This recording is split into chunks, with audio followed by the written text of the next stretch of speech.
دنیا کا نظام نہ دو طریقوں سے چلتا ہے، ایک ہے نظام اسباب اور ایک ہے نظام غیب۔ ایک نظام اسباب سے چلتا ہے کہ آگ جلاتی ہے، پانی ٹھنڈا کرتا ہے، انسان ماں باپ کے ملاپ سے پیدا ہوتا ہے۔ دنیا نظام اسباب سے چلتی ہے اور اسی ترتیب سے نظام آگے چل رہا ہے۔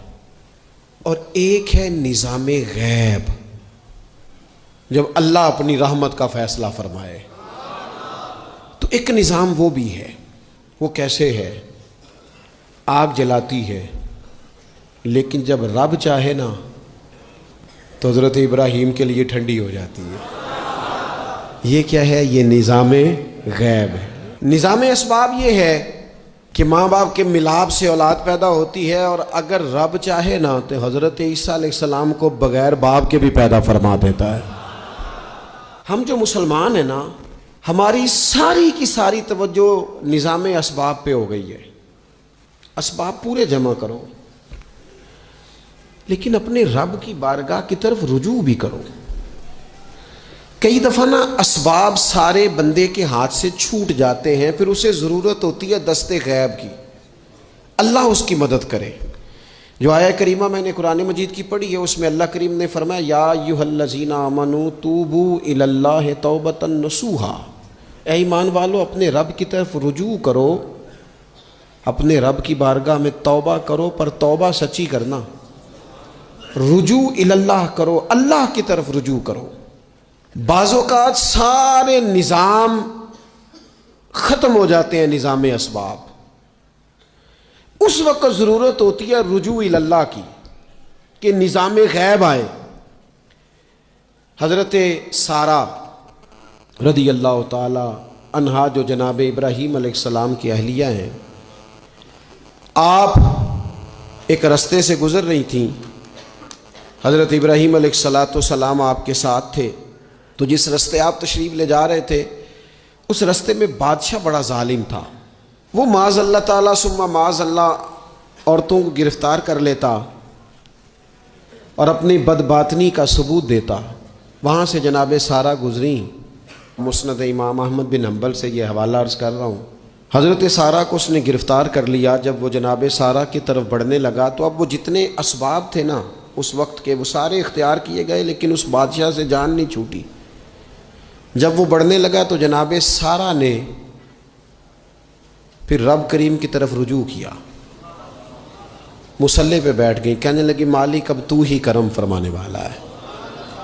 آپ نے اس درد سے دعا فرمائی کہ وہ بادشاہ زمین پر بے ہوش ہو کے گرا اور تڑپنے لگا، قریب تھا کہ وہ مر جائے۔ تو حضرت سارہ پھر مصلی پہ بیٹھیں اور اپنے مالک کی بارگاہ میں عرض کرنے لگی مالک اگر یہ مر گیا تو مجھ پہ الزام آئے گا کہ میں نے مارا ہے، اسے مارنا بے ہوش ہی فرما۔ وہ بے ہوش ہو گیا، تھوڑی دیر کے بعد ہوش آیا تو پھر آپ کی طرف بڑھنے لگا، تو آپ نے پھر اللہ کی جانب رجوع کیا۔ جب دوبارہ رب کریم کی جانب رجوع کیا تو پھر وہ بے ہوش ہوا۔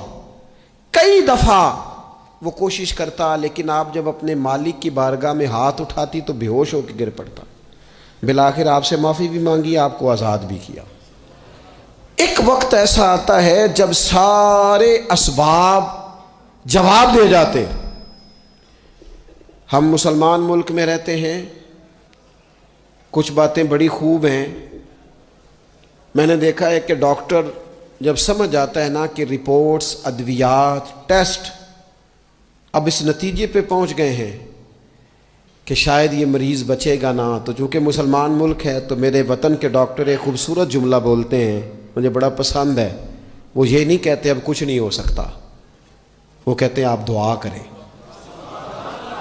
کیا مطلب کہ اب رجوع الی اللہ کا وقت آ گیا ہے۔ ہمارے پاس جو شعور تھا، علم تھا، وہ ہم نے خرچ کر دیا۔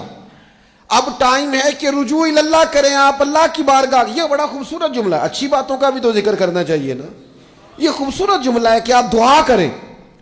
ایک وقت آتا ہے جب دعا کی ضرورت ہوتی ہے، دست غیب کی ضرورت ہوتی ہے۔ نبی پاک علیہ السلام 313 کو لے کے جب میدان میں آئے تھے تو ظاہری اسباب تو یہ تھے کہ 1000 سے مقابلہ کیسے ہوگا، تو پھر میرے قریب نے پتہ کیا کیا، حضور نے پھر رب کریم کی طرف رجوع فرمایا اور پھر اللہ کی مدد فرشتوں کی صورت میں آئی۔ او میرے دوستو، امت کو ضرورت ہے اس وقت دست غیب کی۔ پاکستان کبھی نہ بنتا اگر اللہ تعالیٰ کی غیبی طاقتیں مدد نہ فرماتی۔ پاکستان کبھی نہ بچے گا اگر خدا کی مدد شامل حال نہ ہوگی۔